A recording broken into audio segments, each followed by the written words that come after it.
তবে আমরা ভুলে যাচ্ছি না, কিছুদিন পূর্বেই যখন ওয়াকাফ নিয়ে পশ্চিমবাংলার বিভিন্ন জায়গাতে আন্দোলন হচ্ছিল, বিজেপি সরকারের নিয়ে আসা সংবিধান বিরোধী এবং একটা নির্দিষ্ট মুসলিম ধর্মের মানুষকে কোণঠাসা করার জন্য যে ওয়াকাফ সংশোধনী আইন নিয়ে এসেছিল, যখন বিরোধিতা হচ্ছে আমাদের রাজ্যে, মাননীয় বলেছিলেন এটা এখানে আন্দোলন করা যাবে না, এখানে গুলোগুলি করা যাবে না, যদি আন্দোলন করার দরকার হয় দিল্লিতে গিয়ে করুন।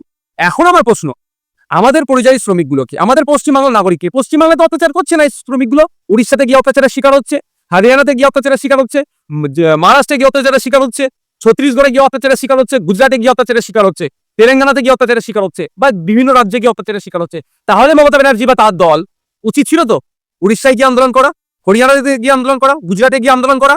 ওই রাজ্যে তো হয়েছে সমস্যা, তাহলে এখানে আন্দোলন হচ্ছে কেন? ও, সংখ্যালঘুদের যেটা সমস্যা, ওয়াকাফ নিয়ে এখানে আন্দোলন করতে পারবে না, তাদেরকে দিল্লি যাওয়ার নিদান দিচ্ছে। আর তাদের কোনো প্রতিবাদ করার দরকার হলে প্রতিবাদের নামে তো মায়াকান্না কাঁদছে, সেটা আমরা বুঝতে পারছি, তারপরেও পশ্চিমবাংলা করছে। এ কেমন দ্বিচারিতা? জনগণ তার জবাব দেবে।